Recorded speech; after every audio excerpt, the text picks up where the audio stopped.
Band News FM.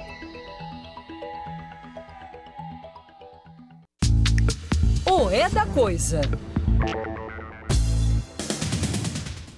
Tchau, rádio. Até amanhã.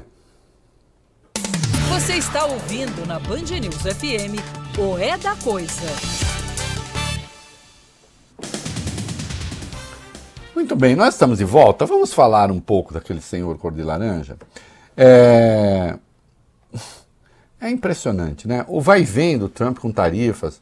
Dólar sobe, desce. Agora ele já mudou com o México, já mudou com o Canadá e disse, não, é que eles toparam combater as drogas, né? Não precisa nem dizer, meninos. Não, vamos lá. Quiser, vamos. Pausa nas tarifas.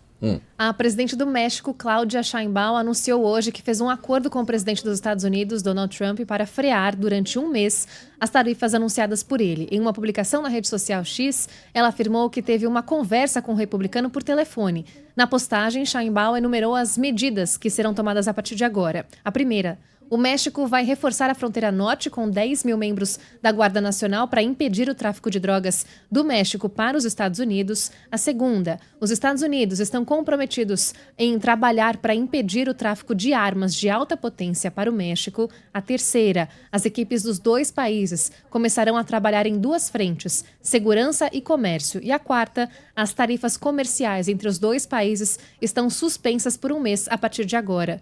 No último sábado, Trump anunciou a imposição de tarifas de 25% sobre produtos importados do México, Canadá e China.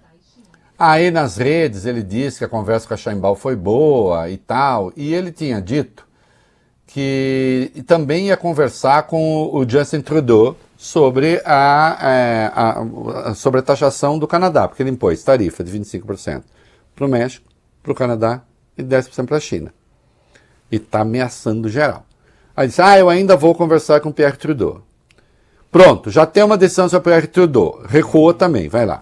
O presidente dos Estados Unidos, Donald Trump, suspendeu nessa segunda noite as tarifas sobre o Canadá após um acordo de última hora com o primeiro-ministro Justin Trudeau. Na mesma linha de negociação que suspendeu as tarifas sobre o México, Trudeau concordou em enviar 10 mil funcionários da linha de frente para a fronteira para parar o fluxo de fentanil, em referência ao opioide, que virou uma espécie de epidemia nos Estados Unidos, em troca da suspensão das tarifas de 25% que seriam impostas a partir dessa terça. No X, o primeiro-ministro canadense disse que teve uma boa conversa com Trump e que o Canadá implementará um plano de 1 bilhão e 300 milhões de dólares para proteger as fronteiras.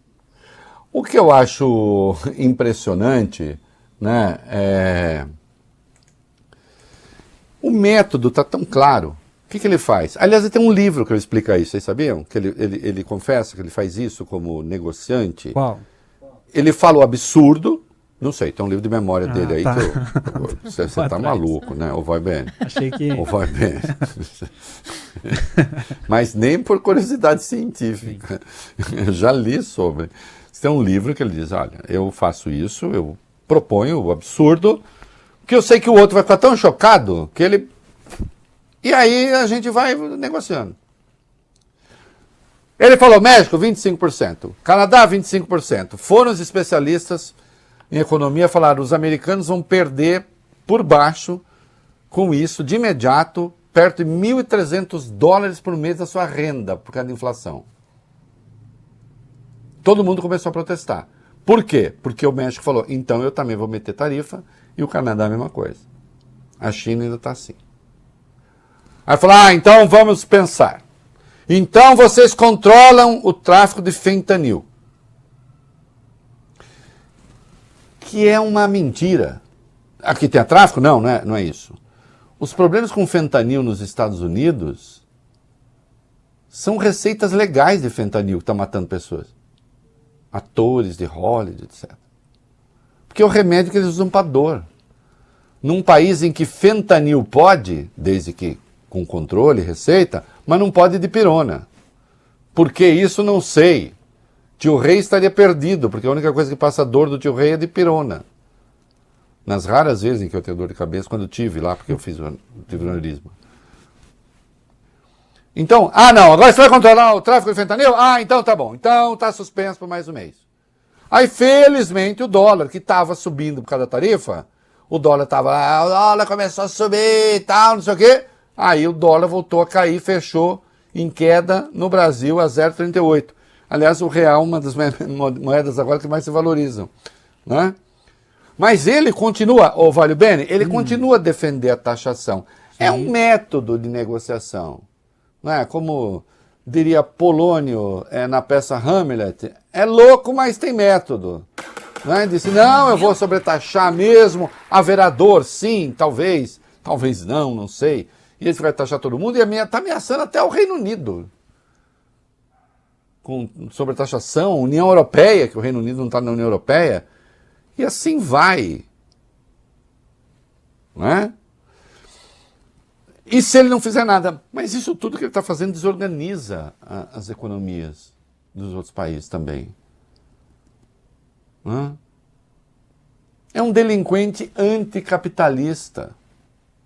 Aliás, se tem alguém que odeia o capitalismo aqui no Brasil, esses pensadores, Trump também odeia, como vocês. Não é? Protecionista. Quer destruir o sistema da economia global.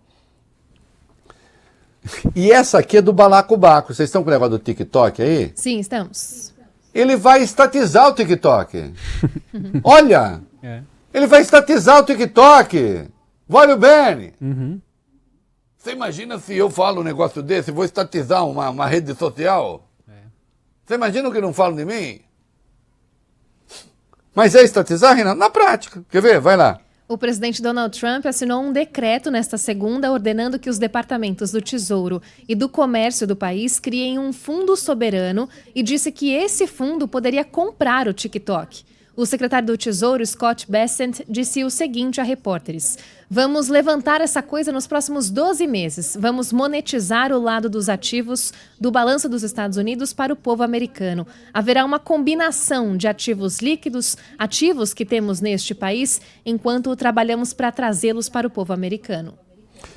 Isso daí, em sendo assim, é uma estatização do TikTok. Olha que homem capitalista. E a última delinquência do Elon Musk, qual é? Nossa, eu já lutei muito contra essa entidade, já conto rapidinho. Quando eu tinha uma carinha, vocês vão ver a carinha. Tem uma carinha minha, eu tenho quase a mesma idade. Uma eu estava limpinho, como minha mãe gostava, sem barba, com cabelo arrumado. E a outra eu estava com cara de comunista, que é o que eu era mesmo com 17 anos. Do que eu tô falando? Vai, rapidinho. O bilionário Elon Musk chamou a Agência dos Estados Unidos para o Desenvolvimento Internacional, a USAID, na sigla em inglês, de organização criminosa. A declaração foi feita por meio de uma publicação na rede social X ao responder a um vídeo no qual a agência acusada de estar supostamente envolvida em trabalhos sujos da CIA e na censura da internet. Musk escreveu: USAID é uma organização criminosa. Essa acusação ocorre após o presidente Trump decidir congelar as ajudas de Washington a outros países por 3 meses. Os comentários foram feitos depois que 2 dos principais oficiais de segurança da entidade, o diretor John Voorhees e o vice dele, foram colocados em licença administrativa depois de se recusarem a dar aos representantes do Departamento de Eficiência Governamental, comandado por Musk, acesso aos sistemas internos. Isso, e não mostraram as minhas fotos? Vamos colocar aí. Cadê as minhas fotos? Cadê as minhas fotos? Quero ver. Eu comecei a luta política, a gente fazia manifestação contra o que a gente chamava Acordo MEC-USAID. USAID era exatamente o USAID, né? Que era uma entidade que ajudava, fazia convênios com países estrangeiros na área de educação. Que obviamente não tem nada de comunista, criado pelo Kennedy, era na verdade um troço para o anticomunismo. Olha aí, olha que bonitinho. E eu lutava bravamente, viu, Bruno? Olha que gatinho. Lutava bravamente contra o MEC-USAID, como a gente chamava, né? Se fosse com essa cara que mamãe gostava, fosse com a outra cara, cheia de barba, que mamãe não gostava tanto. Né? Mas eu mandei para eles, olha aí, ó. Mas também tinha o seu lado terno.